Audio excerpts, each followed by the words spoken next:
धर्म का पालन करने की आजादी है, उसे इस बात की भी आजादी है कि वो कोई और धर्म इख्तियार कर ले अपना धर्म छोड़ करके, या उसे इस बात की भी आजादी है कि वो जिस धर्म में पैदा हुआ उसे त्याग दे और कोई धर्म ना अपनाए। हमारे साथ 3 ऐसे लोग जो कि एक मुस्लिम फैमिली में पैदा हुए और जिंदगी के किसी मोड़ पर इनको लगा कि ये उस धर्म का पालन नहीं करना चाहते और इन्होंने इस्लाम को त्याग दिया। कुछ ने दूसरा धर्म अपना लिया, कुछ ने केवल इस्लाम छोड़ दिया। आज वो अपने आप को एथीस्ट कहते हैं या एग्नोस्टिक कहते हैं। तो मैं आपका परिचय करा रहा हूं। हमारे साथ निसार अहमद शेख हैं। अब आपने कितना वक्त पहले आपने छोड़ा था इस्लाम? मुझे इस्लाम छोड़ के तकरीबन 2 से 2.5 साल हो गया है। और उसके बाद आपने कोई और धर्म अडॉप्ट किया? नहीं, अभी फिलहाल मैं एक्स मुस्लिम हूं, मैंने इस्लाम छोड़ा है। परवीन जी हमारे साथ हैं। परवीन जी, अब परवीन उपाध्याय हैं। आप मुस्लिम फैमिली में पैदा हुई, आपका माता पिता का दिया गया नाम परवीन था। 62 साल मैम की उम्र है। अब आप उपाध्याय हो गई हैं, तो आपने कन्वर्जन कराया? आप नहीं, मैंने कन्वर्जन कराया, लेकिन सभी लोग ये समझते हैं कि मैंने इसलिए कन्वर्जन कराया बिकॉज आई मैरिड अ हिंदू। ऐसा नहीं है। बहुत साल तक मैं एथिस्ट रही। I was not believing in anything. मैंने बुद्धिज्म को भी बहुत पढ़ा, मैंने जाना बुद्धिज्म को, बहुत रुचि थी मेरी इसमें।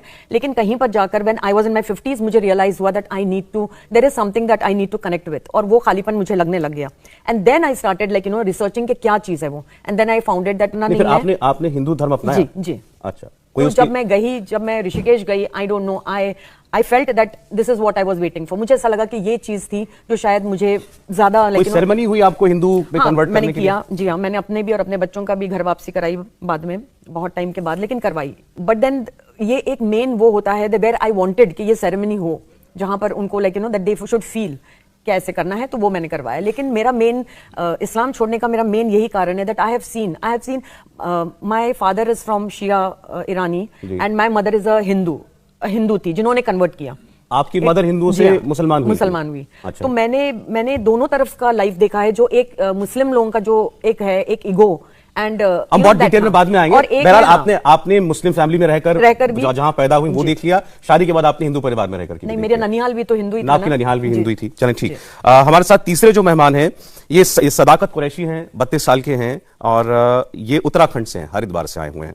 और अब ये पॉपुलरली समीर के नाम से जाने जाते हैं और आप भी अपने आप को एक्स मुस्लिम समीर कहलाना पसंद करते हैं। जी, तो थोड़ा बताइए अपने बारे में। आपने कब सोचा या आपको कब लगा कि नहीं, अब मुझे इस फेथ में नहीं रहना, इस्लाम में नहीं रहना? एक्चुअली जब मैं अपनी एजुकेशन कर रहा था तो उसी के साथ मैं तबलीगी जमात के साथ कनेक्टेड हुआ इन 2007 और 8, और वहाँ कनेक्ट होने के बाद मुझे इस्लाम से जुड़ने और उसे जानने का मौका मिला। उससे पहले मैं कभी मदरसा या फिर इस तरह की एजुकेशन मैंने नहीं ली थी।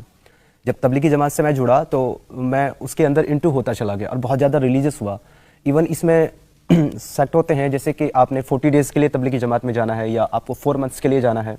तो मैं 2 बार 4 मंथ्स के लिए गया और 40 डेज़ के लिए मे बी 7 और 8 टाइम में गया। इवन इसमें एक और चीज़ होती है कि एक हैंडलर होता है तबलीगी जमात में जिसको अमीर जमात कहते हैं। तो मैं तकरीबन 3 जो 40 डेज़ की जो जमात थी उनका मैं अमीर भी रहा। और हमारी जमातों का ये मामूल हुआ करता था कि हम लोग जो है नॉर्मल नमाजें तो बाजमात पढ़ते ही हैं सभी लोग, हम लोग तहज्जुद की नमाजें भी बाजमात पढ़ते थे रात को इकट्ठा होकर के। So I was on that level. लेकिन जब चीज़ें हमारे सामने फिर आती गई, हमने स्टडी करना शुरू किया, बहुत सारी मुख्तलिफ किताबें पढ़ी और उसमें बहुत सारे कॉन्ट्रडिक्शंस भी आते थे। हमें समझ में आता था कि एक्चुअली बीइंग अ ह्यूमन ये चीज़ जो है ह्यूमैनिटी के खिलाफ है, इसको हम कैसे एक्सेप्ट कर सकते हैं। तो उसके लिए मैं जो है फिर डिफरेंट जो मौलाना और मुफ्ती हैं उनके पास में जाता था अपने सवाल लेकर के। तो कुछ सवालों के जवाब मिलते थे, कुछ के नहीं मिलते थे, और जो मिलते थे वो भी सेटिस्फाइड नहीं होते थे। ठीक है। तो इसी तरह जो है चलता गया और तकरीबन 2018 आ गया और मैं तबलीगी जमात में जुड़ा हुआ था। उसके बाद में 2018 में आकर के मुझे लगने लगा कि इतने सारे सवाल मेरे पास इकट्ठे हो चुके थे, मोर देन 100 में भी। तो मुझे लगा कि पहले मुझे इसको फॉलो करने से पहले इसके बारे में रिसर्च करना चाहिए और इसको जान लेना चाहिए। तो मैंने वहीं पे इस्लाम को फॉलो करना बंद किया और पहले 2018 में अच्छा फॉलो करना बंद कर दिया और मैं इसकी रिसर्च में लग गया।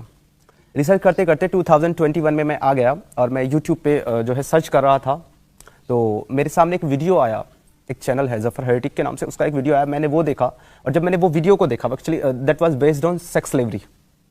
ये एक पार्ट है इस्लाम का, सेक्स स्लेवरी, जो कि अरबिक एरा में होता था, प्री इस्लामिक में। तो वहाँ पे मैंने उस वीडियो को देखा और उसके बाद तो मुझे सजेशंस आने लगे इस तरह की वीडियोस के। तो फिर मैं इसी कड़ी में एक्स मुस्लिम साहिल यानी कि निसार भाई के चैनल के ऊपर मैं पहुँचा और इन्होंने फिर वहाँ मुझे अपने प्लेटफॉर्म पे जगह दी, इन्होंने मुझसे बात की और आगे फिर इन्होंने मुझे जो है ना उनके बारे में सजेशन दिए। तो जो मेरे एक्चुअली कॉन्ट्रडिक्शन, जो मेरे एतराज थे, जो मेरे सवाल थे, वो बहुत ज्यादा मैच कर रहे थे इन लोगों के साथ और सभी लोगों के साथ। और ये जो है ना, इस पे रिसर्च करते करते फाइनली 2021 में मैंने इस्लाम को लेफ्ट कर दिया, छोड़ दिया। देन साहिल भाई के सजेशन पे मैंने अपना खुद का यूट्यूब का चैनल बनाया मुस्लिम समीर के नाम से, एंड वहाँ पे अब हम लाइव स्ट्रीम्स करते हैं और डिबेट्स और डिस्कशन करते हैं मुस्लिम्स और मौलाना मुफ्तियों के साथ। चलिए ठीक है, तो ये आपका तीनों का एक ब्रीफ इंट्रोडक्शन था और इनकी जर्नी इस्लाम छोड़ने तक की वो हमने आपको बताई, और इनके सवालों के जवाब देने के लिए भी लोग आज इस प्रोग्राम में जाहिरी तौर पर होने चाहिए थे और हैं, और हमने ऐसे लोगों को बुलाया है जो इस्लाम की एक बहुत डीप नॉलेज भी रखते हैं, और इसके अलावा इन लोगों के व्यूज जो हैं वो आप पूरी दुनिया में जानते भी हैं क्योंकि सभी पब्लिक फिगर हैं। तो मैं उनका परिचय जो आपसे कराना चाहता हूं। हमारे साथ जफर सरेशवाला साहब हैं। जफर सरेशवाला साहब, यूं तो आपने इनको कई बार पॉलिटिकल कमेंटेटर के तौर पर देखा होगा, लेकिन बड़ी अच्छी जानकारी रखते हैं इस्लाम को लेकर। हमारे साथ हैं डॉक्टर तस्लीम रहमानी। डॉक्टर तस्लीम रहमानी साहब जो है मुस्लिम पॉलिटिकल काउंसिल ऑफ इंडिया के अध्यक्ष भी हैं, लेकिन आज कोई पॉलिटिकल बात नहीं है। तस्लीम साहब के बारे में ज्यादा कहने की जरूरत नहीं है, इस्लाम के बारे में उनकी जानकारी के बारे में। और मौलाना अतहर हुसैन देहलवी साहब हमारे साथ हैं। टेक्निकली देखें तो मौलाना एक ही है हमारे पैनल में, लेकिन मौलाना अतहर हुसैन देहलवी साहब जो हैं चेयरमैन है अंजुमन मिनहाज रसूल, और उनके व्यूज, उनके विचार हमेशा जोड़ने वाले रहे हैं कम्युनिटीज को। ये मैंने उनके साथ इंटरेक्शन में पाया। तो आप तीनों का बहुत स्वागत है। अब मैं चाहता हूं मैं बीच में से हट जाऊं, आपने तीनों को जान लिया, इनकी बातें सुन ली हैं, अब अगर आपके कुछ सवाल हो इनसे मैं अपना व्यू और हम लोगों का व्यू बताऊं। जब आपने मुझे बुलाया तो मैंने सबसे पहले आपको कहा था कि मैं वर्सेस में नहीं आता। मेरा आपने देखा होगा टीवी डिबेट में भी मैं ये वर्सेस दिस वर्सेस दैट, ये उसमें मैं नहीं आता। दूसरी बात मैंने कही थी कि मैं ना उनको कन्वर्ट करने के लिए आऊंगा ना रिकन्वर्ट करने आऊंगा, क्योंकि मेरा मानना, और जनरली मैं एक इस्लामी माहौल में बड़ा हुआ हूं, मेरा मानना है कि भाई ये रिलीजन जो है ये बहुत प्राइवेट स्पेस की जगह है, और मैं इसको इस तरह से समझाऊं जैसे रोजा एक ऐसी इबादत है, और वो मैं इससे जानता हूं कि मेरे वालिद इंतकाल हो गया उनको 5-8 साल पहले। वो 365 दिन सिर्फ जो 5 जो हराम रोजे हैं वो रखते थे, 365 दिन। वो इंजीनियर थे, वो कोई मौलाना नहीं थे, बड़े अपने जमाने के इंजीनियर थे वो, लेकिन कभी किसी को नहीं मालूम होता था कि उनका रोजा है। यानी रोजे में दावतों में भी जाते थे, एक बच्चे को साथ में ले लेते थे, वो निवाला लेते थे बच्चे की, कभी इसके नाम, तो वो यूं कहते थे कि देखो रोजा भी एक इबादत है, अगर मैं ये रोजे का अपनी बीवी को भी नहीं बताऊं तो उसको भी नहीं पता चलेगा। तो वो ये कहते थे कि देखो मजहब जो है वो बहुत ही प्राइवेट स्पेस है, इसलिए ईमान जो है इस्लाम में वो लफ्जों का नाम नहीं है, वो खुदा और बंदे के दरमियान का मामला है। तो मैं यहां आपके साथ भी बिल्कुल कोई बहस करने नहीं आया, ना मेरा कन्वर्ट या रिकन्वर्ट का भी मकसद नहीं है। हाँ ठीक है, हम बात करें, और मैं हमेशा मानता हूं कि वी एग्री टू डिसएग्री। और मेरे नजदीक और हम सबके नजदीक कोई भी मजहब का हो, मेरे नजदीक वो सबसे पहले इंसान है। ये मेरे वालिद और मेरे दादा हमेशा एक बात कहते थे कि मियां पहले अच्छे इंसान तो बनो, बाद में अच्छा हिंदू या अच्छा मुसलमान। तो आपको जफर साहब, आपको बीइंग अ मुस्लिम, इनके मुसलमान से गैर मुसलमान हो जाने पर या हिंदू हो जाने पर कोई एतराज नहीं है? बिल्कुल, देखिए वो बिल्कुल उनका अपना जाती मामला है। इस्लाम में बहुत तो मैं दावत दे सकता हूं, दावत यानी भाई पेश। और दूसरी देना चाहते हैं क्या? मैं इनकी एक बात का मैं आगे, जाकिर नायक साहब का इन्होंने जिक्र किया, मेरा तो उनसे 30 साल पुराना ताल्लुक है, और जो मेरा पहला डायलॉग हुआ था उनके साथ, जाकिर नायक साहब के साथ, उन्होंने कंपैरिजन शुरू किया था, वो जो मजहब को कंपेयर करते थे। तो मेरी उनसे जो पहली जो लड़ाई हुई थी वो इस बात पे हुई थी, मैंने कहा यार जाकिर नायक साहब, मेरी उम्र भी उस वक्त 25-26 साल की थी, मैंने कहा भाई जाकिर भाई आप अपनी दुकान का सामान बेचो ना भाई, पड़ोस की दुकान के सामान से आपको क्या लेना देना? उसको क्यों खराब करते थे जब मजहब को, क्रिश्चियनिटी इस्लाम को, या तो मैं कहता था कि यार इस्लाम अमल करने की चीज है, ये बेटर है या नहीं है। इसलिए जो आपकी जो बात है कि ये मेरे को डिस्कशन करना कि मैं बेटर हूं और तुम कम हो, ये मैं नहीं मानता। मैं मानता हूं कि अगर कोई इस्लाम में दाखिल हो तो वो मेरी जिंदगी को देख के हो, कि मेरी जिंदगी में ऐसा क्या है। नहीं आप वो ठीक है, लेकिन आप ये सोचना देहलवी साहब, जैसे हम साहिल की बात कर रहे हैं, साहिल इतने इंस्पायर्ड थे, जाकिर नाइक के वीडियोस देखते थे कि ये चाहते थे कि ये लोगों को कन्वर्ट करें, लोगों को इस्लाम की फोल्ड में लेकर के आए। एक आदमी जो उस हद तक मानने वाला हो किसी दीन को, वो रिवर्स हो गया बिल्कुल। देखिए, कुरान मुक़द्दस मुतवल्लिका ने वज़ाहत के साथ कहा कि बिस्मिल्लाहिर्रहमानिर्रहीम कुल इन्ना सलाती व नुसूकी व महयाई व ममाती लिल्लाहि रब्बिल आलमीन। इस्लाम के लफ्ज़ी मायने सरेंडर के हैं कि आपने खुदा के तय अपने आप को समर्पित कर दिया, पहली चीज़। और पैगम्बर अलैहिस्सलातु वस्सलाम ने, खुदा ने कहा आप इस बात को कहिए कि आपकी नमाज, आपकी कुर्बानी, यहाँ तक कि आपका जीवन और मरण भी जो है वो भी साक्षात ईश्वर के लिए है। अगर मैं चाहूँ कि मैं बिल्कुल भूखा रह के, वस्त्र त्याग के मैं खाली खुदा की इबादत करूँ तो खुदा मुझको इसकी इजाज़त नहीं देगा। वो कहेगा तुम्हारा जीवन ज़्यादा इंपॉर्टेंट है, तुम इस तरीके की इबादत नहीं करो। इनके जो 2-3 एतराज़ात ही कहूँगा मैं, ये ज़ाहिरी बात है, कल तक यही थे तो एतराज़ ही कहूँगा मैं इनके। मैं बड़े अदब के साथ, देखिए पैगंबर अलैहिस्सलाम ने कहा कि इस बात को याद रखो, सबसे बेहतरीन अमल जो है वो बीच का है। जब हम किसी भी चीज़ की शिद्दत में जाते हैं, जब उसकी उग्रता में जाते हैं, तो कहीं ना कहीं साहिल निकल के आएंगे। मैं जाकिर नायक ना मेरे कल जो थे वो कोई आइडियल थे, ना आज आइडियल है, उनकी तरह के जितने लोग हैं वो मेरे आइडियल ज़िंदगी में कभी भी नहीं हो सकते। मेरे आइडियल ख्वाजा मुनीर चिश्ती रहमतुल्लाह अलैह हो सकते हैं, जो सबको साथ लेकर चलने की बात करेंगे। जफर सरेश वाला भी होंगे, जिनके घर में जो है वो पटेल भी होंगे, अहमद पटेल भी होंगे और मनी पटेल भी होंगे। तो मैं उन लोगों के साथ चलूंगा। अब इनकी जो 2-3 चीज़, देखिए, किसी धर्म को छोड़ना, किसी विचारधारा से एतराज़ करना भारत जैसे देश में मैं नहीं समझता कि कोई बाहर कहीं होगा तो मैं कहता, मगर हमारी ये तो परंपरा रही, हमारा जो कल्चर है, जो हमारी सभ्यताएं हैं, या जिस भारतीय कल्चर का मैं प्रतिनिधि या तस्लीम भाई भी कर रहे हैं, हमारी यहाँ तो उदारता बहुत है। आज इस्लाम को 1450 साल हुए हैं। ये वही भारत दर्शन है जिसको ये कहने का पूरा अधिकार है कि वो कहता है कि आपने बालिका वध क्यों कर दिया। ये वही भारत है जिसके अंदर हमको ये कहने का पूरा अधिकार है कि हम युधिष्ठिर से पूछते हैं कि आप कैसे धर्मराज हैं, कि आपने जो अपनी बीवी को जो जुए पे लगा दिया। तो ये तो भारतीय परंपराएं हैं। अब इनका जवाब देता हूं। इनका जवाब यह है कि आपको छोड़ना है, आपको एतराज है इस्लाम से, मैं आपको नहीं रोकूंगा। 180 करोड़ लोगों के अंदर अगर कुछ लोग इस्लाम से एतराज करते हैं, उनका अपना होगा, जैसे यहां भी सब मुझसे मुत्तफिक होंगे। मेरी सिर्फ इनसे एक परेशानी, इनसे नाराजगी नहीं है, परेशानी है। भारत में सबसे बड़ा धर्म परिवर्तन नहीं कहूंगा, धर्म छोड़ने की जो घटना, ये तो 3 है, सिर्फ केवल 3 अभी तक। भारत में किसी धर्म को छोड़ने की परंपरा भारतीय इतिहास के पिछले 5000 साल की सबसे बड़ी जो घटना थी वो 15 अक्टूबर 1956 को थी, जब एक व्यक्ति खड़े होकर यह कहता है कि मैं ब्रह्मा विष्णु महेश को नहीं मानूंगा। जब वो कहता है कि मैं राम और कृष्ण को जो भगवान का अवतार नहीं मानता, बुद्ध को भी भगवान का अवतार नहीं मानूंगा, मैं गौरी और शंकर को जो अपना ईश नहीं मानता, मैं श्राद्ध नहीं करूंगा, और मैं पूरे फक्र से कहता हूं कि मैं हिंदू धर्म छोड़ना। क्या उन बाबा साहब ने कभी अपने आप को एक सिंधु लिखा? उनके साथ जिन 30 लाख लोगों ने धर्म छोड़ा था, क्या वो कोई अपने आप को एक सिंधु लिखता है? क्या कमला हैरिस लिखती है कि उनके पिता एक सिंधु थे? क्या मुझको बताइए। प्रॉब्लम क्या है इसमें? मैं वही तो बता रहा हूं, प्रॉब्लम है, ये मैटर ऑफ प्रिविलेज है। अगर ये साहिल उपाध्याय कहें, ये अपने आप को बैनर्जी कहें, ये आप चूंकि गोत्र, चूंकि हिंदू में भी गोत्र तो बाय बर्थ होता है ना। नहीं, इन्होंने कोई धर्म नहीं अपनाया। नहीं, मैं तो इनसे बात ही नहीं कर रहा मेरे भाई सौरभ। मैं तो इनको जो सौरभ, ये तो मेरे भाई हैं। मैं तो सिर्फ इनसे इतना कहता हूं कि मुझको आपके सिर्फ एक्स मुस्लिम से एतराज है। आप इस्लाम के खिलाफ, जैसे हमारे कुरैशी साहब ने कहा, एक्स कुरैशी साहब ने, अब तो समीर हैं भाई, इस्लाम में औरतों के खिलाफ जो कुछ हो रहा है आप करिए, आपको पूरा अधिकार है, मैं आपको नहीं रोकूंगा। मैं क्यों रोकूंगा आपको? परंतु जब आप अपने आप को एक्स मुस्लिम लिखते हैं, x chairman, x MP, x PM की कैटेगरी नहीं है। आप सीधा कहिए, आपने हिंदू अम्बेडकर की तरह, आपने बालकृष्ण की तरह, जो तमिल सबसे बड़े शायर माने जाते थे, आपने VM गोइंका की तरह हिंदू धर्म को छोड़ के बुद्धिज्म अपना लिया। आपने बॉबी जिंदल की तरह आप क्रिश्चियन बन गए। आपको बार-बार तुलना करने की जरूरत नहीं है कि इन्होंने इस्लाम छोड़ दिया तो कितनों ने हिंदू धर्म छोड़ दिया।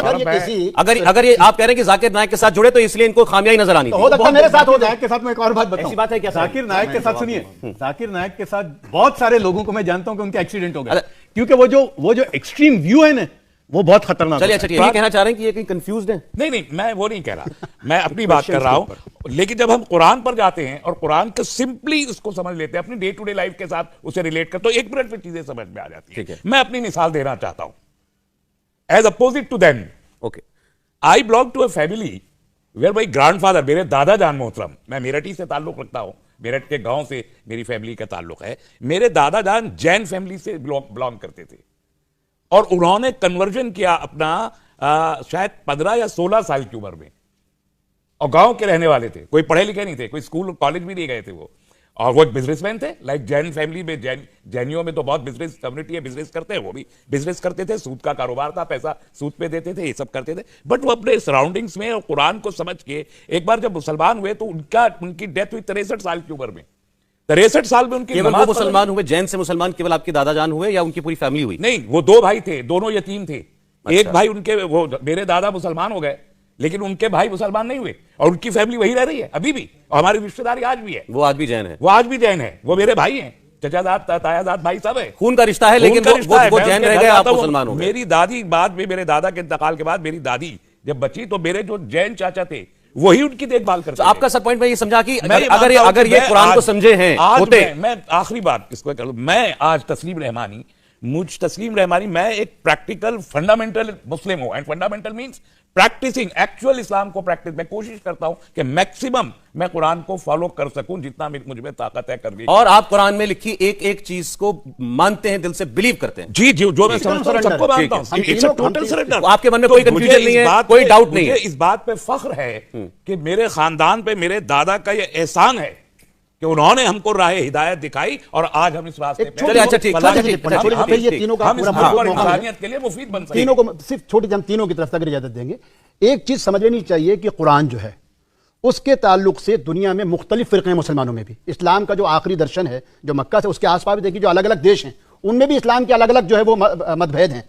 ये बिल्कुल उसी तरीके से जैसे हिंदुओं में बहुत सारे फ़िरक़े हो सकते हैं लेकिन पवित्र वेदों के ऊपर या जो ब्रह्मा विष्णु महेश हैं उनके ऊपर जिस तरीके से कोई विरोधाभास नहीं हो सकता उसी तरीके से कुरान हम सबका बुनियादी अकीदा है। ठीक है, उसके एक शब्द पे भी हम विरोधाभास नहीं करते। आप ठीक है, अब चलिए अब इनकी बातें सुनते हैं। अब इनकी बातें सुनते हैं। पहले साहिल से हम ये जानना चाहते हैं, अभी उन्होंने कहा कि एक मुसलमान का सबसे बड़ा रेफरेंस और इकलौता रेफरेंस कुरान है, बिल्कुल जो कुछ है कुरान। तो कुरान की बात करते हैं। जी, कुरान को अच्छे से स्टडी किया आपने? जी एक चीज मैं ये बता दूं, बहुत सी बातें इन्होंने कही है तो मैं चाहूंगा कि हर एक बात को या मोस्टली इनकी सब बात को रेफ्यूट करूं। उससे पहले मैं एक चीज क्लियर करना चाहता हूं कि हमारा जो मकसद है, जो एक्टिविज्म हम कर रहे हैं, जो चैनल चला रहे हैं, उसका बिल्कुल ये मकसद नहीं है कि हमें मुसलमानों के लिए कोई हेट फैलाना है या हम उनसे मोहब्बत नहीं करते या ये बताना कि ये गलत है या नहीं। गलत मुसलमान गलत है ये नहीं बताना है। हाँ। पहले मेरी ये थिंकिंग थी जब टीवी डिबेट्स में देखता था और कुछ किसी मौलवी को बुलाया गया है या जो भी गया होता था डिबेट, तो मेरा ये मानना था कि इस्लाम सच्चा है, इस्लाम सही है, मुसलमान गलत है। मुसलमान गलती करता है, नाम इस्लाम पे आता है, ये ठीक से इस्लाम का पालन नहीं कर रहा है। एग्जैक्टली अच्छा। तो ये पहले मेरी सोच थी। अब क्या है? आज मेरी सोच है मुसलमान अच्छा है, प्रॉब्लम इस्लाम में है। अच्छा जी, अभी बहुत बड़ा क्लेम किया मैंने तो उसकी वजह भी है। तो आज भी मैं मुसलमानों से उतनी ही मोहब्बत करता हूं जितना कल करता था या जब मैं मुस्लिम था, जब मैं दावत करता था। मैं चाहता हूं कि हमारी जो मुस्लिम कौम है, आप बताइए। देखिए इनको भी हक है, हक है इनको आपकी बात कह रहे हैं। अब आपकी मोहब्बत में आए हैं मगर वो समझने आए हैं जो आप कह रहे हैं। ऐतराज बताइए आप। ऐतराज बताओ तो आपने चलता रहेगा। आपने बहुत कुछ आपने भी कहा है आप और बड़े प्यार से कहा है। सुन लीजिए। हाँ तो ये इन्होंने एक्चुअली इनका ये क्लियर करना जरूरी था कि इनको प्रॉब्लम मुसलमान से नहीं है, इनको रिलीजन में प्रॉब्लम दिखती है। मैं वही कह रहा हूं, बड़ा स्टेटमेंट है, वो तो खुद कह रहे हैं बड़ा बाबा साहब की तरह global- क्लियर कर global देंगे। statement मैं तो यही है। उम्मीद रखता हूं इसी कि को आप बाबा साहब की तरह आप भी क्लियर कर देंगे। आज आप तराजू लेके बैठे हैं। आज आप कितने हिंदू संविधान की बात करूंगा ना मैं। मौलाना थोड़ा बोलने बोलिए। दीजिए। तो मैं ये चाहता हूं कि जो हमारी जो मुस्लिम कौम है, कम्युनिटी है, ये बहुत पीछे है, एडुकेशन में पीछे, फर्टिलिटी रेट इनका ज्यादा है। तो ये बुनियादी जो वजह इसमें मैं आप बोल दूं। अरे सबसे ज्यादा हुआ है अभी ठीक हुआ होगा अभी नहीं, नहीं 20 साल से भाई। अच्छा सर ये बहस कहीं और चली गई। बहस कहीं और चली गई। हम सब लोग भी कुछ अच्छा मैं ये जानता हूँ अच्छा सुनिए मुझे एक चीज कहनी पड़ेगी, मुझे एक चीज कहनी पड़ेगी सर। तस्लीम साहब और अभी एक किताब आई है। अच्छा बोलने दो एक बात मैं पहले क्लियर कर दूं, मैंने ऑडियंस से तो कह दिया था, ये बात सही है कि ये जो लोग बातें कहेंगे वो आपको पसंद नहीं आएगी। बोलिए लेकिन फिर भी इनको बोलने का हक है। इनको सुनिए। मुसलमान एजुकेशन में पीछे है या नहीं है? बिल्कुल है, बहुत पीछे। बस साहिल भाई मेरी सिर्फ एक ही बात है। अरे सर, लगातार बोलने दीजिए। आप ना ये एजुकेशन फर्टिलिटी रेट की मत, आप ये बताइए ऐतराज क्या है? हाँ बिल्कुल, कुरान पर बताइए। अभी लाइन लगा दूंगा। चार लाइन की भूमिका आप बांधते हैं तो इनको ही बांधने दीजिए ना। पानी भूमिका बांधे हम ऐतराज की अभी लाइन लगा दूंगा, मैं थोड़ा बोलने तो दीजिए। तो मैं चाहता हूं कि मुसलमान कौम जो है, मुस्लिम कम्युनिटी जो है, वो रिलीजन को इतना सीरियसली ना ले, बल्कि एजुकेशन और जो उनकी खुद की जो जिंदगी है उसके बारे में आगे जो है। अरे आप बोलते रहिए, इनको बोलने दीजिए। तो चुप बैठेंगे तो मैंने बोलिए यानी इतनी घबराहट क्यों हो रही है? थोड़ा रुक जाए यार, बोलने दीजिए। तो आगे बढ़ते हैं। तो ये एक चीज मैं बोलना जरूरी समझ रहा था। आप ये कहना चाहते हैं कि मुसलमान जो हैं वो अपने धर्म को बहुत सीरियसली तरजीह देते हैं, वो उसको सबसे आगे रखते हैं। हाँ, ईमान है वो तो, और हर हाल में रखना पड़ेगा। इस वजह से जिंदगी में बाकी चीजें जो हैं, पढ़ाई लिखाई, धंधा, व्यापार, एजुकेशन, सब जो है पीछे चल रही है। गलत है ना। हाँ आगे बढ़ते हैं। इनको बोलने दीजिए, फिर अपने जवाब देंगे। बोलो। तो अब आते हैं इस्लाम पे। उन्होंने कहा इन्ना सलाती व नुसूकी कुल इन्ना सलाती व नुसूकी व महयाया व ममाती लिल्लाहि रब्बिल आलमीन। ये इन्होंने तिलावत की कि मेरी नमाज, मेरा रोजा, मेरा जीना, मेरा मरना। ऐसा नहीं है इस्लाम। इस्लाम कहता है उदू इला सबील रब्बिका बिल हिकमा, दावत दो लोगों को अल्लाह के रास्ते की तरफ या अल्लाह के दीन की तरफ। तो इस्लाम कॉन्सेप्ट देता है लोगों को इस्लाम की तरफ बुलाने का। हिकमत के साथ। हाँ आगे हिकमत भी देखते क्या है। दूसरी चीज, कुरान कहता है इन्ना दीना इंदल्लाहिल इस्लाम, यकीनन जो अल्लाह के नजदीक एक वाहिद दीन मजहब जो एक्सेप्ट किया जाएगा वो इस्लाम है। अगर आप एज ए हिंदू आपकी मौत आ जाती है, अपार भरम, यही तो हिंदू भी कहते हैं। आगे बढ़ते सबसे अच्छा सच्चा धर्म तो सनातन है। एक मिनट, ये इस्लाम नहीं है। नहीं सनातन का भी है, जो सब भरम जो अपार भरम। सुनिए मौलाना, बाकी लोग कहते हैं हर कोई अपनी अपनी जगह पे सही। इस्लाम का वैसा मानना नहीं है। इस्लाम कहता है इस्लाम ही सही है, बाकी सब चीज गलत। वो क्या है? कुल या अय्युहल काफिरून ला अअबुदु मा ताबुदून। वो बोल रहा हूं लकुम दीनकुम वलिया दीन। लकुम दीनकुम वलिया दीन वाली जो आयत है कि तुम्हारा दीन तुम्हारी पूरी सूरत पढ़ डाली। अरे पता है, पूरी सूरत सुन लीजिए ना, आपको पता है मुझे मालूम है, इस्लाम में एक सौरभ, कॉन्सेप्ट मेरी है, छोटी सी कहना रिक्वेस्ट क्या चाह रहे हैं, मैं एक मिनट में आ रहा हूं, है। कहना क्या चाह रहे हैं? इस्लाम में एक कॉन्सेप्ट है एब्रोगेशन का। ये जो लकुम दीनकुम वलिया दीन वाली जो आयत है, ये तब नाजिल हुई थी जब रसूलुल्लाह जो है वो मक्का में थे। वहां पे उनके पास ताकत नहीं थी, लोग नहीं थे। मक्का से 22 साल उन्होंने तबलीग किया, तब सिर्फ और सिर्फ 90 से 100 लोग जो है मुसलमान हुए। लेकिन 13 जब साल रसूल- पहले तो आप करे 13 साल। हाँ वही 13 साल, ठीक इसका है। मतलब आपने इस्लाम पूरा पढ़ा। अरे पूरा पढ़ा है जनाब, आप सुन लीजिए। नहीं, आपने ऊपर आपने नहीं, नहीं, नहीं, सुन तेरह लीजिए। साल। वली अदीन की बात कर हाँ, रहे हाँ, हैं। उसी की मैंने कह रहा कहा ना। पूरी सूरत की बात। अच्छा देखिए, आप जो आप सूरत पढ़िए। आप लोग एक कुरान को मिनट। कोट कर रहे हैं, तो थोड़ा उसको बताते भी रहिए क्या है। हाँ, सुन लीजिए, सूरत है, सूरत तो काफी ये है। जो आयत है लकुम दीनुकुम वलिया दीन, तुम्हारा दिन तुम्हारे साथ, हमारा दिन हमारे साथ, ये मनसूख हो चुकी है। मनसूख मतलब मनसूख एब्रोगेट हो चुकी है। बात सूरत कर पे रहे आ गए। हैं। अगर मैं आप सबूत दे हमारा देता हूं। एक बात है आपसे, हम अरे जनाब, एक ही मत है। मैंने अगर एक आप मिनट, कुरान नहीं, की नहीं, वजह ये से बात बात मैं बताता हूं। बात नहीं एक मिनट। मनसूख नहीं है कोई कुरान की आयत लकुम, एक मनसूख मिनट, नहीं है। आप ना बोलिए, एक मिनट, आप लोग ना बोलिए। देखिए डिबेट चल रही है, मेरे जितने भी आप लोग कोई यहाँ कुरान बैठे ये हैं, जवाब देने के लिए है एक्सपर्ट आए तो है, इसीलिए नहीं सुनिए, अगर अगर मनसूख नहीं हुई है, देखो बात सुनो, देखो भाई, आप खामोश हो बाद में। बड़े सुनिए, गाजी साहब सुनो, गाजी साहब सुनो। अरे चाचा भड़को मत। आप सीधा आप लोगों से, अगर आप लोग बैठना, अगर आप लोग बोलेंगे तो हम तीनों लोग उठ के चले जाएंगे। हाँ, मैं यही चाहता हूं, जितने लोग सुन रहे हैं, जितने लोग देखने वाले हैं, कि ये हमारी कौम में जो नैरो माइंडेडनेस है कि भाई सुनना ही नहीं है, बता ही रहे हैं। बर्दाश्त करना ही नहीं है, ये खत्म होना चाहिए। और इसी वजह से हमने ये मूवमेंट स्टार्ट किया है। आपका चिल्लाना जो है वो चिल्लाना ही इस बता बात रहा की है। दलील है। कोई कुरान की आयत एक सेकंड सर, एक सेकंड, एक सेकंड। ऐसे क्लियर एक कर मिनट, दो, एक एक मिनट। नासिख वल मनसूख है क्या नहीं है एक कॉन्सेप्ट? बहस नहीं है, मनसूख नहीं है वो। सुनिए, नासिक मनसूख कॉन्सेप्ट है क्या नहीं? इल्मे कलाम की एक बहस है बिल्कुल। जो रिजेक्ट कर दी गई थी बहुत पहले, और उसकी बुनियाद पे मैंने इकबाल का वो शेर पढ़ा एक मिनट, कि तमद्दुन तसव्वुफ शरीयत कलाम बुता दे सौरभ, के देखिए, बुनियादी लोगों को ये जो- इसीलिए देखिए, कि सौरभ, नासिख व मनसूख मैं जरा इसको बहस को बहस को जरा कॉन्टेक्स्ट में रख दो। दर्शक सोच रहे होंगे क्योंकि आप लोग आप लोग आयतें कोट करा। मैं ये बहस शुरू यहां से हुई कि साहिल ने ये बोला, साहिल ने ये कहा कि इस्लाम में ये बताया जाता है कि अल्लाह के नजदीक केवल एक दीन है, वो है इस्लाम, ये बताया जाता है। और दूसरी उन्होंने जो कोट की और जिसके बारे में कहा कि इसको हटा दिया गया कुरान में से, वो ये कहता है कि हमें तुम्हें तुम्हारा दीन मुबारक, उन्हें मेरे को आपका ये आपने कहा, आप गलत, आपने हमको सुनने ही नहीं दिया। नहीं नहीं भाई, ये कुरान सुनने के लिए नहीं है। एक सेकंड एक मिनट भाई, सर एक सेकंड बैठिए, कुरान का सवाल होगा, हमने बैठिए बैठिए बैठिए आई विल बैठिए गेट अप। एक मिनट, ये हंसी मजाक मत करो, ये झगड़ा हो जाएगा। अरे ये हाँ। आई एम नॉट कुरान पढ़ रहा हूं, सवाल मिलेगा। ये कहना चाह रहा हूं, ये लोग जो है, ये लोग अगर आज इस्लाम इन्होंने छोड़ा है तो रिलीजन की वजह से तो छोड़ा है। हाँ, ये बोलते हैं उस पे तो बात ये मत रिलीजन करो। पे बात नहीं करेंगे तो किस पे बात करेंगे? एक मिनट नहीं, मैंने तो तो इनको पहले आप बोला बात करेंगे। कुरान के बिना बिना क्या इस्लाम? ये इनका पर्सनल है, मैं यहाँ पर्सनल नहीं है। कुरान सुनने के लिए तो आया ही नहीं अच्छा, हूँ। नहीं सर, हमारा अगर नहीं, नहीं, मैंने बोला हम इनको ये- वापस लाने के लिए बात नहीं है। वो अपना एतराज ही तो बता रहे हैं। आप इनको अलग शो कर दीजिए। मैंने यूट्यूब मौजूद है, आप क्या चाहते हैं कि कुरान कोट ना करें? भाई, ये बहस ही नहीं है। आप भी इधर मौलाना सलीम, मौलाना 2 तस्लीम मिनट भाई। रुक जाओ प्लीज। देखिए, अच्छा, तुम पूछो। बात ये चली थी कि इन्होंने कहा था कि इस्लाम आपको अलाउ करता है कि आपको जो मानना है मानो और हमको जो मानना है मानो, इसमें कोई जोर जबरदस्ती नहीं है ना? यही बात हुई थी। यही बात थी। इसी पे पूरा बखेड़ा शुरू हुआ। इसी कुरान में सूरह तौबा सूरह नंबर 9 और 9 उसकी आयत नंबर 29 क्या कहती है? क़ातिलुल लज़ीना ला युमिनूना बिल्लाहि वला बिल यौमिल आखिर वला बिल यौमिल आखिर वला युहर्रिमूना मा हर्रमल्लाहु व रसूलुहु मा हर्रमल्लाहु व रसूलुहु वला यदीनूना दीनल हक़्क़ि मिनल लज़ीना ऊतुल किताब हत्ता युअतुल जिज़्यता अन यदिन व हुम सागिरून। बताओ मायने क्या? अरे सवाब मिल जाएगा। नहीं भाई, आपको सवाल नहीं देना, आप बताओ भाई, मायने ये क्या? सवाब है ना भाई। एक सेकंड भाई, आप साहिल साहब पढ़ रहा हूं। सवाब के लिए नहीं आए। अच्छा पढ़ा रहा हूं। लड़ाई झगड़ा नहीं करना है यार। चलो जी, बोलो। अरे चचा बैठो।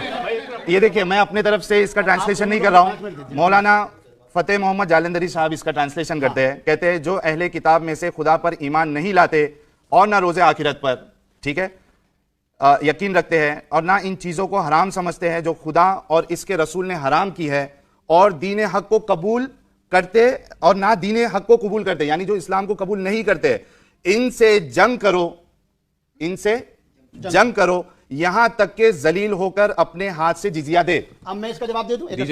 अब देखिए, कुरान की बहुत सारी आयत का जो कॉन्टेक्स्ट है वो सिर्फ जंग के दौरान था, ठीक है। अगर ये आयत लागू होती तो मोहम्मद बिन मखतूम की बीवी क्रिश्चियन नहीं होती, जमाल अब्दुल नासिर मिस्र की बीवी क्रिश्चियन नहीं होती, फलस्तीन मूवमेंट का सबसे बड़ा अलमबरदार क्या नाम था, यासिर अरफात, उसकी बीवी जूश नहीं होती, ठीक है। जॉर्ज हब्बाश क्रिश्चियन नहीं होते। भारत के अंदर राजपुताना से बीवियां नहीं आती, और आज भी बहुत सारे। अब सुन लीजिए ना, पहले सुन लीजिएगा, ये जंग के दौरान की वो आयतें हैं जो जंग के दौरान फैसले वक्ती तौर से जो है ऑर्डर दिए जाते हैं। मैं आपको छोटा सा उदाहरण दे दूं, क्योंकि मेरी बहन इस वक्त घर वापसी पे, इनको भी समझाना पड़ेगा।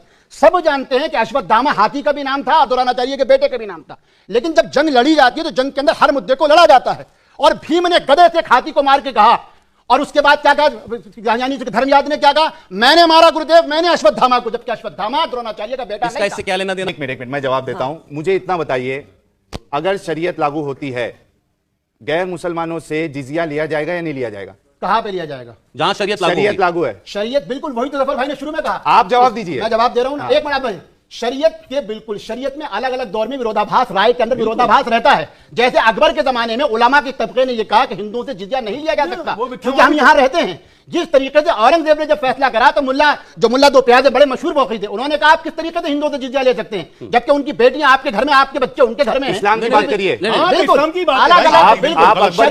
जिजिया के लिए नहीं है, बल्कि अकबर, एक सेकंड, अकबर ने नहीं लिया जिजिया, औरंगजेब ने जिजिया लिया। सर एक सेकंड ना, एक सेकंड, अरे नहीं, जिजिया का कॉन्सेप्ट कहां से आया? वो ये इस्लाम में है। बिल्कुल, जिजिया का कॉन्सेप्ट इनिशियल ऑफ इस्लाम में था। अरे सुन तो लो भैया, आज भी आज है। आपने कहा मेरे में 100 से ज्यादा सवाल खड़े हुए, क्या सवाल थे वो? काफी सारे सवाल हैं। लाइक सबसे मेन सवाल तो हमारा ये है कि इस्लाम जो है ना, वो अपने अलावा किसी को दीन और मजहब नहीं समझता, और इसके साथ जो है ये हुक्म देता है कि उन सारे काफिरों से, मुशरिकों से और नॉन मुस्लिम से तब तक जंग लड़नी है जब तक वो अल्लाह और आखिरी दिन पर ईमान नहीं ले आते या फिर अपने हाथ से जजिया नहीं देते। और ये कुरान की आयत है, मैं अपनी तरफ से नहीं बता रहा हूं। 9 की 29 सूरह तौबा की आया नंबर, पढ़ी, उन्होंने पढ़ी बेटा, पढ़ी, वो जवाब हो गया, अगला बोलो। हुआ है, हो गया, आगे बोलो, आगे बोलो। उसके बाद में नेक्स्ट चीज आती है, सेक्स स्लेवरी को इस्लाम प्रमोट करता है। कहां पे? यानी कि मैं बता देता हूं अभी आपको कहां पे। मारिया अल-किब्तिया कौन थी? अरे इब्तिदा की बात करो, आज की करो ना। हजार दासियां होती थी, हजार दासियां होती थी, पुरानी परंपरा छोड़ो, आज की बात करो। आज की बात करो। एक देश बताओ जहां पे स्लेवरी हो। आज की बात करो, जहां पे इस्लामिक आज बताओ, प्रेजेंट बताओ। बता रहा हूं, आज भी मैं आज बता रहा हूं। आईएसआईएस की सिलसिले में आप उठा करके देखिए अफगानिस्तान में आईएसआईएस की सिलसिले कौन है? कौन है आईएसआईएस? आप बताइए। एक सेकंड आप कहते हैं आईसिस मुसलमान नहीं है, ठीक है, लेकिन आईसिस जो करता है वो तो अपने आप को मुसलमान मान के करता है ना। मतलब ये है कहने का, आपको जो भी करता है, एक सेकंड, नहीं बात, अरे भाई देखिए, ऑब्जेक्शन आए हैं तो कुछ दुनिया में दिखा उससे आए। एक सेकंड, आईसिस ने सेक्स स्लेवरी भी करी। आईसिस ने दूसरे धर्मों के लोगों को दरिंदगी के साथ जिंदा चलाया। ठीक, लेकिन मेरा कहना क्या है, वो किस आइडियोलॉजी से इंस्पायर था? आप जवाब देने देंगे? अब आप जवाब देने देंगे? एक सेकंड, इनका जवाब, इस तरीके इनका जब इनका जूस से छोड़िए, जूस को भी छोड़िए। नहीं, एक सेकंड, अब इनका जवाब दिया अमन के साथ, सुकून के साथ। देखिए, इन्होंने 2 इतराजात करे। बिल्कुल, जिसको दासी प्रथा कहते हैं या गुलाम, जो ये कहते हैं जिसके यानी सेक्स स्लेवरी, वो सेक्स स्लेवरी नहीं थी। एक जमाने तक विभिन्न जो हमारे अलग अलग जो सभ्यताएं थी, तारीख थी, उनमें दासी प्रथा या एक दूसरे के यहाँ दासियों का होता था। ना ठीक, अरे सुना करो पहले भाई साहब। ठीक है, क्या होता था हम खुद जानते हैं। मैं तो इसलिए पूरे फक्र के साथ कहता हूं जितने लोग बैठे, क्योंकि मैं सऊदी अरब के इस्लाम के मुताबिक बात नहीं करूंगा। मैं सौरभ पंडित जी से बात करूंगा। भारतीय, सुन लो भाई साहब, जवाब मैं हम सुनेंगे, लेकिन जब हम बोलेंगे तब आपने बोलिए। मैं तो एंकर साहब के जवाब, मैं पंडित जी से इतनी बात करना चाहता हूं। पंडित जी सुनिए, पंडित जी बात सुनिए। दासी के होने का मतलब ये नहीं स्लेवरी, उसका मतलब गुलाम नहीं होता। ये हर धर्म में मौजूद थी, हर जगह होती थी। हम सब जानते हैं महात्मा विदुर दासी पुत्र थे, मगर उनको कोई दासी पुत्र कह के चिढ़ा नहीं सकता। इस्लाम में भी ऐसा था, जिसको बाद में रद्द कर दिया गया। ठीक है, जब ये दासी की बात करते हैं तो ये विदुर की मां पे भी सवाल उठाते हैं, क्योंकि इनको दासी प्रथा के बारे में मालूम ही नहीं है। नहीं सर, ये जानते नहीं किसी बारे में। हर चीज को जो है हिंदू रिलीजन के, तो चूंकि ये घर वापसी कर रहा है, हरिद्वार के नया नया चीज क्या है? उनकी कोई घर वापसी नहीं हुई। और मौलाना साहब ये भी कंटेम्प्ट है, मुझे भी नहीं अच्छा लग रहा कि आप उनके हर एतराज पर आप काउंटर करते हैं कि हिंदू धर्म में ही होता है। हिंदू धर्म में, एक सेकंड सुन ले मेरी बात सुन ले सर, मेरी बात सुन ले सर। हिंदू धर्म में, एक सेकंड, क्यों नहीं कंपेयर कर सकते? आप कंपेयर क्यों नहीं कर सकते? मैं ये बताता हूं, आप कंपेयर इसलिए नहीं कर सकते लीजिए कि हिंदू धर्म की कोई एक कोडेड किताब नहीं है जो कहे कि सिर्फ इसको मानो और उसके मुताबिक जियो और यही को वही करो जो इसमें लिखा है। ऐसी कोई किताब नहीं है। वो जो कह रहे हैं, सुने सुने सुने, वो जो कह रहे हैं, आपने क्या वेदों में जो आपने अभी कोट किया, क्या वेदों में ये बताया गया है कि आपको दासियां रखनी है? नहीं, लेकिन थी, प्रथा थी। अरे प्रथा अलग है। हाँ, ऐसे तो कुरान में कुरान में वही तो हम जवाब दे रहे हैं जिसको आप गलत समझ वो ये कह रहे हैं सैंक्शन है कुरान से, कुरान सैंक्शन करता है। आप बस इसका जवाब दीजिए। आप गलत कह रहे हैं, कंपेयर मत कीजिए बार बार, ये गलत है। बार बार विदुर आपको याद आ गए। सीधा आप मुझे ये बताइए, जिसको आप दासी कह रहे हैं, सेक्स स्लेव नहीं मान रहे हैं, tell me one thing only, आप मुझे सिर्फ एक चीज बताइए कि क्या बिना निकाह के, बिना शादी के, क्या कोई मालिक अपनी दासी, अपनी स्लेव के साथ सेक्स कर सकता है या नहीं? नहीं कर सकता। Very good. आपने कहा कुरान मानते हैं। अरे वो कुरान उस जमाने की अरबों की प्रथा को इस्लाम को सुनिए मौलाना साहब, अगर कुरान से हम प्रूव करें कि कुरान कहता है कि शराब हराम है, अगर कुरान कहता है, भाई आप एतराज करवाइए। कुरान पे अगर एतराज होगा तो हम इसमें मुस्तकिल लगाइए, खाली कुरान पे एतराज करने बैठे। देखिए आपको छोटी सी बात बुरी लगी क्योंकि आप हिंदू हैं और मुझे पूरा फक्र है कि आपने अच्छा कहा, आपके धर्म पे एतराज हुआ और आप मुझे इस धर्म के अलावा इस बात पे एतराज हुआ कि मैं बिल्कुल आउट ऑफ कॉन्टेक्स्ट मैं आपकी कदर करता हूं। उसी तरीके से कुरान के सिवा बात करें, कुरान के ऊपर कोई एतराज नहीं होगा। अरे तो फिर एतराज किस बात पर है इनको? फिर इनको बिठा के करिए, हमारे सामने बात करवाइए, हमारे सामने कहेंगे बोलने नहीं देंगे। हम सीधी एक बात कह रहे हैं, समाज या किसी धार्मिक किताब के व्याख्या करने वालों से गलती हो सकती है। बार बार कहा इस्लाम क्या, आप देखिए ना, जितने इनको इल्म होगा, एक कौन का निर्वेर अकाल मूरत अजमनी से आखिर में क्या कहा गुरु साहब ने, तो जो सब भरम भजो अपार भरम नानक की हो अटल धर्म, कि जिस धर्म की स्थापना कर रहा हूं यही असल धर्म होगा। तो क्या हम नानक की जिसको कहते हैं वाणी पे ऐतराज कर सकते? नहीं। जो जिस धर्म की व्याख्या कर रहा है, जिस धर्म का प्रचार कर रहा है, उसको ये पूरा अधिकार है कि वो कहे कि यही धर्म है। दूसरा, इस्लाम अपने आप में धर्म नहीं, यही इन बच्चों की गलती है। इन दीन इस्लाम, सुन लीजिए सर, आपको इस्लाम वे ऑफ लाइफ है। जिस तरीके से हिंदुओं के लिए कहा, मैम आपके देखिए मैंने वे ऑफ लाइफ आपने छोड़ा ना, आपने छोड़ दिया। इतना थ्रेट्स मिलते हैं, कोई नहीं, जो आप पर या किसी पर कोई अगर धमकी देता है या जो भी करता है वो बहुत गलत करते हैं और ये इस्लाम के दुश्मन है। आपको जाके पुलिस कार्रवाई की, गलत कार्रवाई की, हम आपके साथ क्या परेशानी है? जो दीन बदल दे उसको बदल कर दो। कहा करते हैं रसूल ने कहा है, अदब से नाम लीजिए, जैसे मैं कह रहा हूं ना बाबा नानक साहब, इसलिए अदब से नाम लीजिए प्लीज। नहीं, रसूल सल्लल्लाहु अलैहि वसल्लम कहिए, हजरत रसूल कहिए। हाँ प्लीज, आप इसमें समरी गए, लेकिन ये वो मर्यादा की इंतहा जहां पर मैं भी अपनी मर्यादा खो दूंगा प्लीज, क्योंकि वो मेरे नशे में तो होते हैं। जो भी जिक्र करें वो उसी एहतराम के साथ। कितने लोग हैं आप लोग के जैसे? बहुत कम है। कहाँ है आप जैसे लोग? एक सेकंड, ऑडियंस पे वो कुछ रिएक्शन आ रहा था। एक मिनट, जबर साहब मैं बोल दूं फिर उसके बाद बोलिए। वो हदीस जो है ना, वो ये है कि मुझे हिंदुस्तान से ठंडी हवाएं आ रही कहाँ है? अरे वही तो आप तुमको दिखाएंगे, जो देख रहे हैं वो बताएंगे, हम गलत थोड़ी कर रहे हैं यार। हमें आप बता, आप बताओगे, आप हमें बताओगे, हमें धर्म सिखाओगे। आपको तो पूरी से अभी ये नहीं मालूम कि आप इस बारे में हमारे नॉलेज पे, हमारे धर्म आपको ये नहीं, हमको तो कुछ नहीं मालूम सर। आप साहब बोलिए, आपने रेफरेंस दे दीजिए। भाई मैं आप कह रहा हूं, हम लोगों को जानना चाहिए। हम लोग चल रहे हैं, हम लोग अब ये शो देखो, हम एक बात जानते हैं, हम एक बात मानते हैं, स्थान ये दानव के पुजारी है, उसके बाद इस्लाम को बदलाव कर रहा है, कुरान को गाली दे रहा है, तो बगावत कर रहा है। मैं सीधे कहता हूं, और मैं सीधे कह रहा हूं कि आप इनको धमकी दे रहे हैं। मैं धमकी नहीं दे रहा, आप धमकी दे रहे हैं, टर्मिनोलॉजी दे रहा हूं, होने नहीं दूंगा। मैं इनको इस तरह बता रहा हूं। बगावत का क्या मतलब है? बगावत का क्या मतलब है? बगावत का क्या मतलब है? बगावत का मतलब है कि सीधे सीधे इस्लाम को गाली दे रहे हैं। आप अभी जो है बड़ी बड़ी बातें कर रहे थे, हिंदुस्तान में आजादी है और ये है और वो है, और एक आदमी ने अपनी पसंद को, अपनी पसंद नापसंद का इजहार करते हुए घर छोड़ दिया। अब उस बात को वो भागी, बगावत है। धर्म छोड़े जरूर। आप लोगों को उकसारे इनके खिलाफ, लेकिन उसकी कमर्शियल आप उकसारे, आप उकसारे।